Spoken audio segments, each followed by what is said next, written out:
પ્રકરણ 7 ત્રિપરિમાણીય ભૂમિતિ.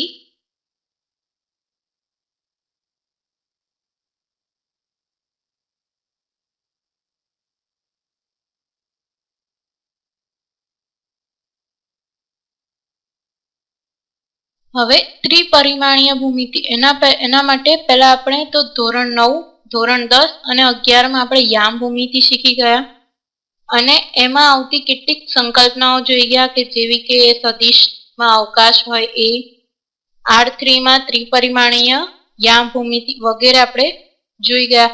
પણ R3 માં રેખા, સમતલ, ચોરસ, ત્રિકોણ, ગોલક વગેરેનો અભ્યાસ એ સદિશની મદદથી સહેલાઈથી થઈ શકે છે એ જોયું આપણે. તો આ પ્રકરણમાં આપણે શું જોઈશું તો અવકાશમાં રેખા અને સમતલનો અભ્યાસ કેવી રીતે કરીશું એનો અભ્યાસ કરીશું. તો અવકાશમાં રેખાનો અભ્યાસ કરવા માટે પહેલા તો સમતલ ભૂમિતિ અને ત્રિપરિમાણીય ભૂમિતિ વચ્ચે તફાવત જોવો પડે અને એ તફાવત સ્પષ્ટ કરવા માટે સમતલમાં આવેલ બે રેખાઓ માટે 3 શક્યતાઓ થાય. એક, શેનો તફાવત જોઈએ છે આપણે તો સમતલ ભૂમિતિ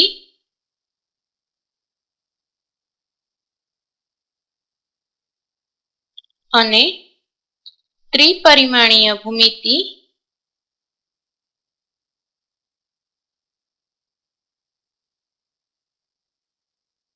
વચ્ચેનો તફાવત સ્પષ્ટ કરવા માટે સમતલમાં આવેલ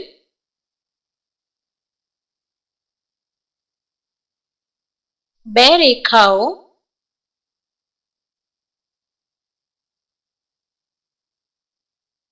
માટે 3 શક્યતાઓ છે. 3 શક્યતાઓ હોય છે. પહેલી શક્યતા છે કે બે રેખાઓ સમાંતર હોય.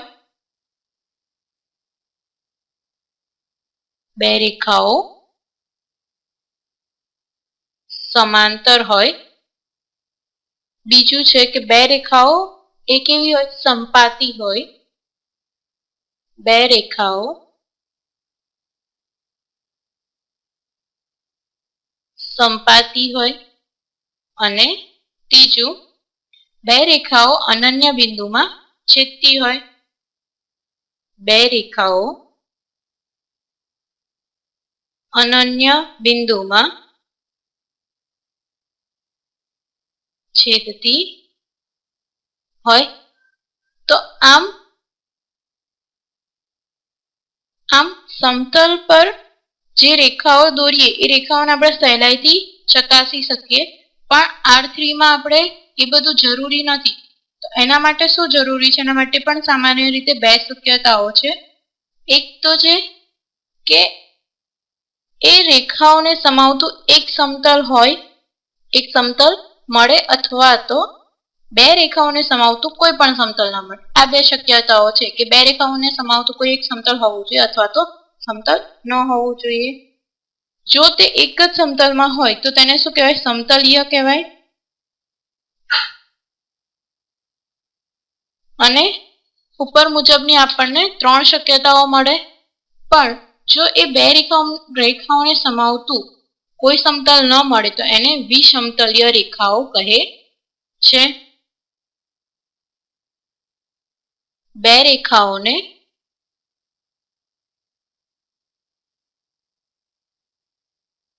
સમાવતું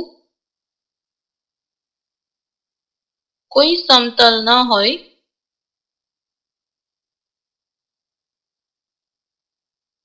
તો તે વિષમતલીય રેખાઓ કહેવાય છે.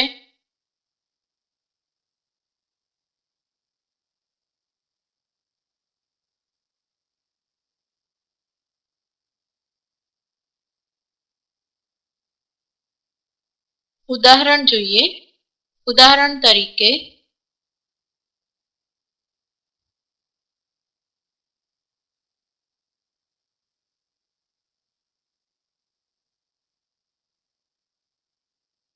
એક સમતલ લઈએ.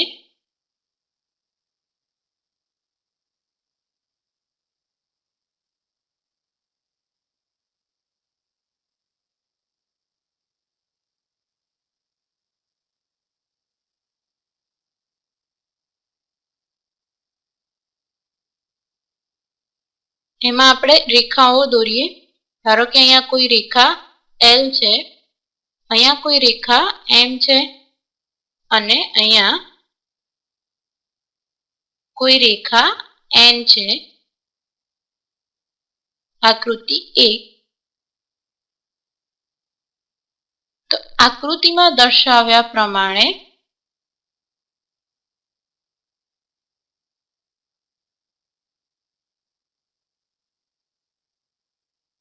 બે રેખાઓ, કોઈ પણ બે રેખા લઈએ. ધારો કે આપણે બે રેખા લીધી L અને M. બે રેખાઓ L અને M પૈકી રેખા L એ સમતલના નીચેના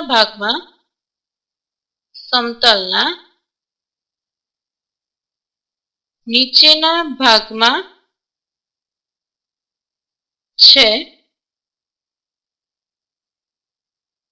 અને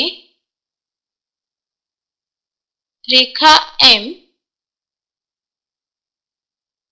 એ સમતલના ઉપરના ભાગમાં છે. આ રેખાઓ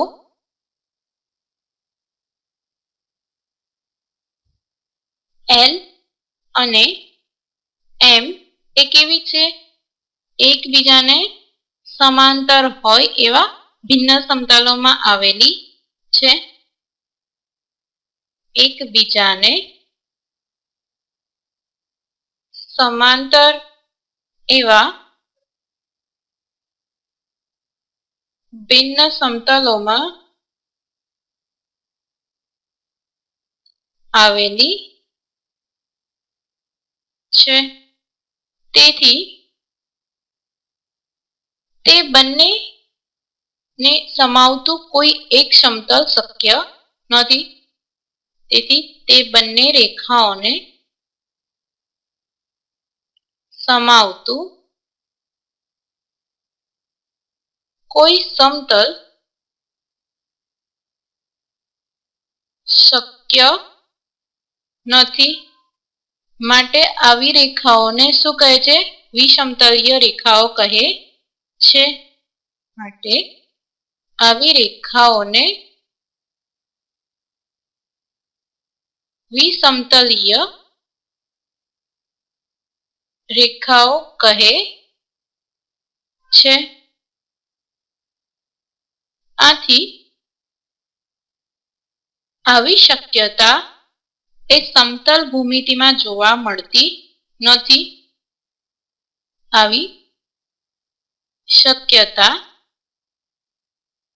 એ સમતલ ભૂમિતિમાં જોવા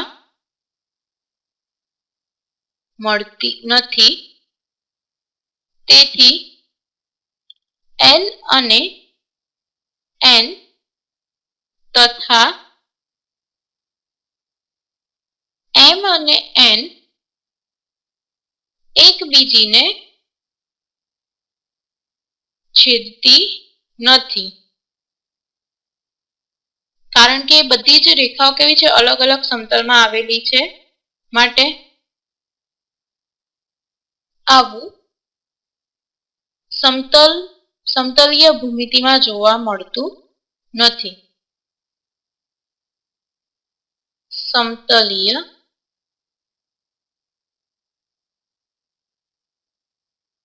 ભૂમિતિમાં જોવા મળતું નથી. તો હવે ત્રિપરિમાણીય ભૂમિતિમાં જોઈએ કે કેવી રીતે થાય. તો એના માટે એક આકૃતિ દોરીશું.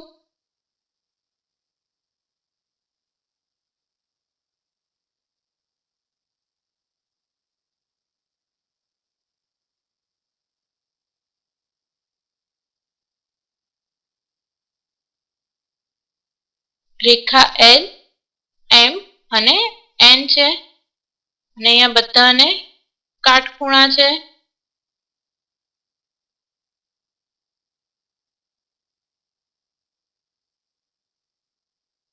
અને આકૃતિ બી કહીએ. આકૃતિ બી માં દર્શાવ્યા પ્રમાણે આકૃતિ બી માં દર્શાવ્યા પ્રમાણે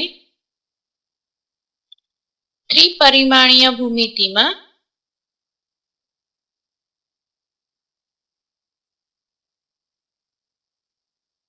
અથવા તો આને શું કહેવાય? અવકાશ કહેવાય. અવકાશમાં ત્રણ રેખાઓ પરસ્પર લંબ છે તે દર્શાવે છે. ત્રણ રેખાઓ પરસ્પર લંબ છે તે દર્શાવે છે. અવકાશમાં તો આપણને સ્પષ્ટ ખબર પડી જાય કે એ પરસ્પર એકબીજાને લંબ છે અને એક જ પરસ્પર લંબ છે એટલે આપણે આ સંભાવના ક્યારે ઉદ્ભવે? જ્યારે એ ત્રિપરિમાણીય ભૂમિતિમાં હોય ત્યારે જ, એટલે કે અવકાશમાં હોય ત્યારે જ આ સંભાવના ઉદ્ભવે.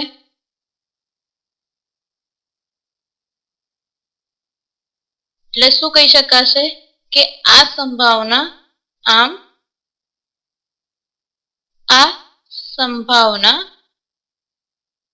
સમતલ ભૂમિતિમાં